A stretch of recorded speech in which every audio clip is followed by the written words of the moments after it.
Hello students, welcome to my class. Students, आज की class में हम फ्रैक्शन के बारे में पढ़ेंगे। प्रीवियस क्लास में हमने natural number, whole number, even number, odd number, prime number, twin prime इसके बारे में पढ़ा था और इंटीजर्स के बारे में भी हमने पढ़ा था। आज की क्लास में हम फ्रैक्शन के बारे में पढ़ेंगे। तो स्टूडेंट, ये फ्रैक्शन जो होते हैं वो भी एक प्रकार के नंबर ही होते हैं। सबसे पहले आपको फ्रैक्शन की डेफिनेशन आनी चाहिए कि फ्रैक्शन होता क्या है। तो मैं आपको इसकी डेफिनेशन बता देती हूँ कि a fraction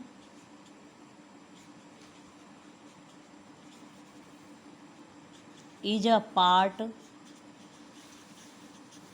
of whole number.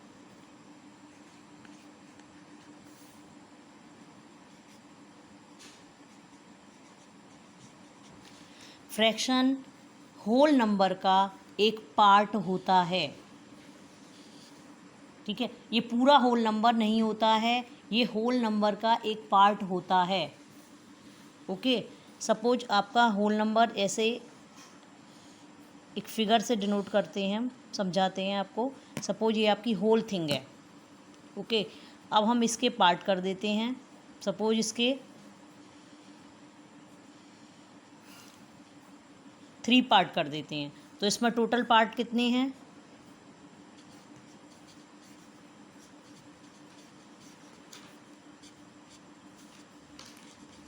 Total parts 3 हैं।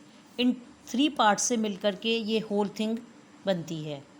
तो इसके जो 1 पार्ट की वैल्यू है वो क्या होगी कि जो टोटल पार्ट है 3, उसमें से एक पार्ट ले रहे हैं तो 1, यानी इसके एक पार्ट की वैल्यू 1/3 होगी, दूसरे पार्ट की वैल्यू भी 1/3 होगी और तीसरे पार्ट की वैल्यू भी 1/3 होगी। ओके, तो जब हम इनको ऐड करेंगे 1/3 प्लस 1/3 प्लस 1/3, तो आपका ये हो गया 1 + 1 + 3 अपॉन, क्योंकि ये टोटल पार्ट इसमें 3 ही हैं तो नीचे 3 लिखेंगे। तो इसकी वैल्यू होती है 3/3, इसकी वैल्यू होती है 1, यानी कि ये पूरी एक 1 थिंग हो गई। तो ये हो गया होल नंबर।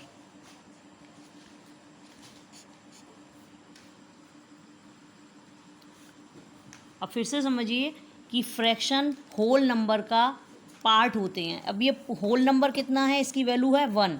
ठीक है, तो ये 1/3 फ्रैक्शन है, 1/3 ये भी फ्रैक्शन है, 1/3 ये भी फ्रैक्शन है। यानी इसके सारे फ्रैक्शनों को, यानी इसके सारे पार्टों को जब ऐड कर दिया जाता है तो होल नंबर आ जाता है। ओके, तो होल नंबर में देखिए, सपोज ये आपकी 1 थिंग है, इसके हमने पार्ट कर दिए तो इसके एवरी पार्ट की वैल्यू हो गई 1/2, because there are 2 part in it. इसके अंदर 2 पार्ट हैं तो एवरी पार्ट की वैल्यू होगी 1/2, यानी जो टोटल पार्ट होते हैं जो वो नीचे लिखा जाता है और जिस पार्ट की वैल्यू बता रहे हैं वो ऊपर लिखा जाता है। तो जो हम ऐसे भी बता सकते हैं कि जो फ्रैक्शन होते हैं वो न्यूमरेटर अपॉन डिनोमिनेटर की फॉर्म में होते हैं, यानी जो पार्ट ऊपर लिखा होता है उसको न्यूमरेटर बोला जाता है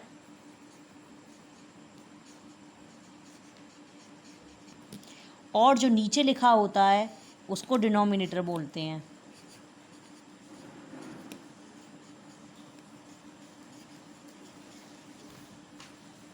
तो फ्रैक्शन को हमेशा न्यूमरेटर अपॉन डिनोमिनेटर की फॉर्म में ही लिखा जाता है। Is it clear? चलिए आगे देखते हैं। सपोज ये हमारे पास 2 होल थिंग हैं,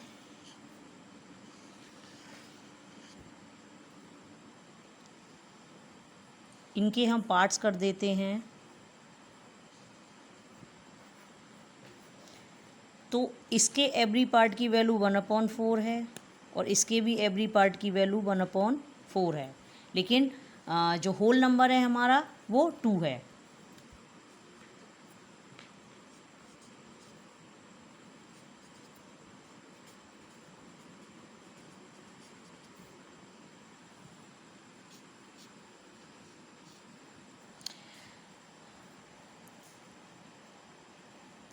ओके, तो हमारे पास 2 होल थिंग हैं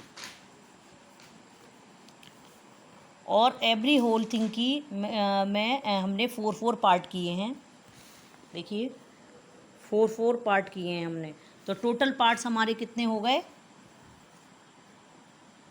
8। टोटल पार्ट्स हमारे 8 हैं। तो अगर हम इसके 1 पार्ट की वैल्यू बताते हैं तो हमारा क्वेश्चन होगा, तो इसकी वैल्यू बताते हैं तो उसको इस तरह से लिखेंगे कि होल थिंग कितनी है हमारी 2 मल्टीप्लाई बाई 1/8 मीन्स 2/8। ओके, इसके 1 पार्ट की वैल्यू। चलिए आगे देखते हैं। सपोज हमारी होल थिंग है ये, इसके हम पार्ट कर देते हैं।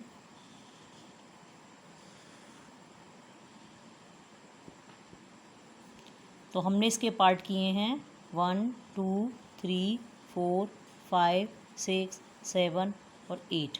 हमने इसके टोटल पार्ट्स किए हैं 8 और हम इसके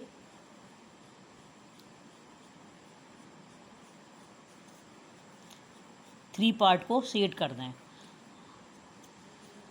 फिर हम इसके शेडेड पार्ट की वैल्यू निकालेंगे तो होगी 3/8, क्योंकि टोटल पार्ट्स नीचे आएंगे और जितने पार्ट शेडेड हैं वो ऊपर आएंगे। ठीक है, तो इसका शेडेड पार्ट की फ्रैक्शन वैल्यू हो गई 3/8, यानी टोटल 8 में से 3 पार्ट शेडेड हैं तो शेडेड पार्ट की वैल्यू हो गई 3/8। और अनशेडेड की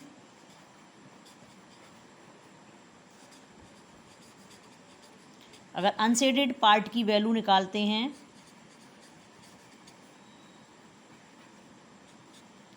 तो टोटल पार्ट्स कितने हैं 8 और अनशेडेड पार्ट कितने हैं इसमें 1 2 3 4 5 पार्ट अनशेडेड हैं। तो अनशेडेड पार्ट की वैल्यू हो गई 5/8 और शेडेड पार्ट की वैल्यू हो गई 3।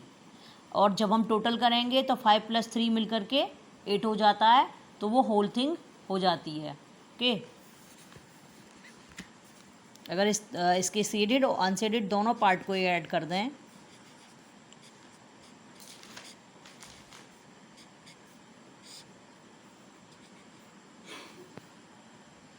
तो 3 + 5 मिलकर हो जाता है 8/8 और ये आ गई होल वैल्यू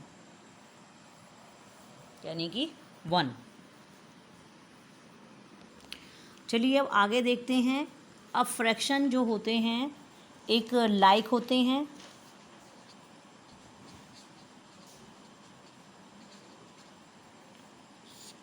और दूसरे टाइप के होते हैं अनलाइक।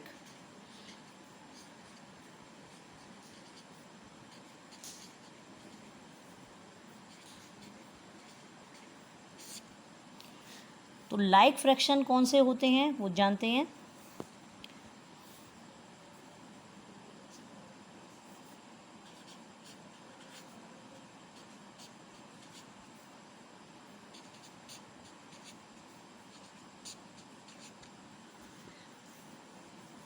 देखिए सपोज आवर फ्रैक्शंस आर 2/5 7/5 3/5 9/5।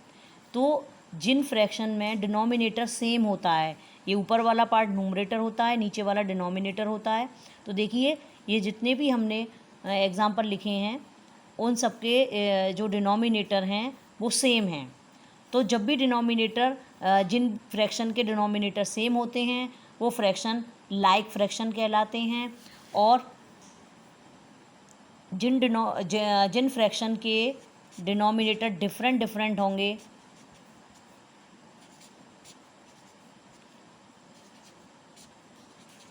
वो अनलाइक कहलाते हैं।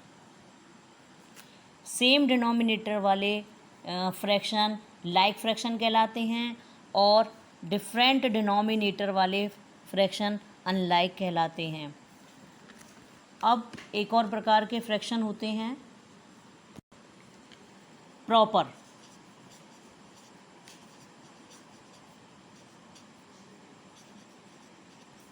फ्रैक्शन देखिए, प्रॉपर फ्रैक्शन होते हैं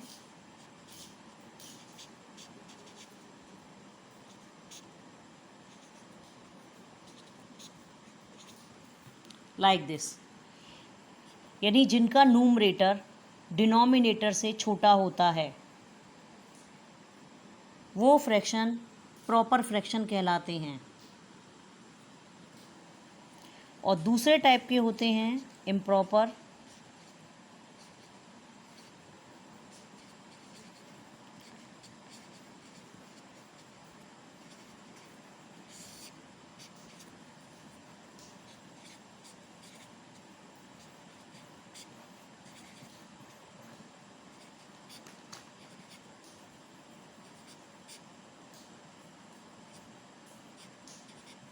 लाइक दिस, यानी जिन फ्रैक्शन में numerator is greater than denominator, means numerator greater than से बड़ा होता है, वो फ्रैक्शन इम्प्रॉपर फ्रैक्शन कहलाते हैं।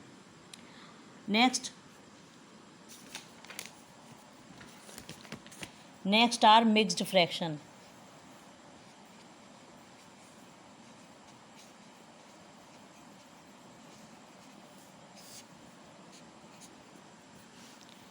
मिक्स्ड फ्रैक्शन वो होते हैं जिनमें होल वाला पार्ट भी होता है।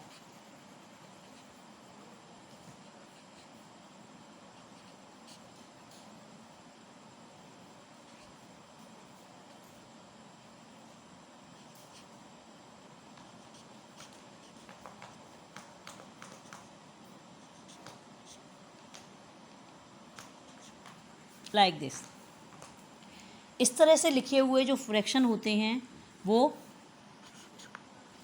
मिक्स्ड फ्रैक्शन कहलाते हैं। इसमें देखिए, ये आगे जो लिखा रहता है ये पार्ट, ये होल कहलाता है, और ये ऊपर वाला न्यूमरेटर और नीचे वाला डिनोमिनेटर। इनको रीड करते टाइम पढ़ा जाएगा 2 होल 1/3। इसको रीड करेंगे 5 होल, ये पार्ट होल होता है, होल नंबर होता है। 5 होल, और ये फ्रैक्शन वाला पार्ट होता है। 5 यानी कि पूरा पूरा, और 6/10 उसका पार्ट। 5 whole 6/10, 3 whole 2/7, 4 whole 2/5। इसको इस तरह से रीड करते हैं। चलिए, आज की क्लास यहीं ओवर करते हैं। अगली क्लास में इक्विवेलेंट फ्रैक्शन और फ्रैक्शन को ऐड करना, सब्ट्रैक्ट करना, मल्टीप्लाई करना और डिवाइड करना सीखेंगे। चलिए, तब तक के लिए बाय, मिलते हैं अगले वीडियो में। अगर आपको मेरा वीडियो पसंद आता हो तो आप इसे लाइक कीजिए, शेयर कीजिए, और अगर आपकी कोई क्वेरी है तो आप कमेंट बॉक्स में पूछ सकते हैं। आपका कोई क्वेश्चन है तो आप मुझसे कमेंट बॉक्स में पूछ सकते हैं, मैं उसको आपको अपनी क्लास में सॉल्व करके बताऊंगी।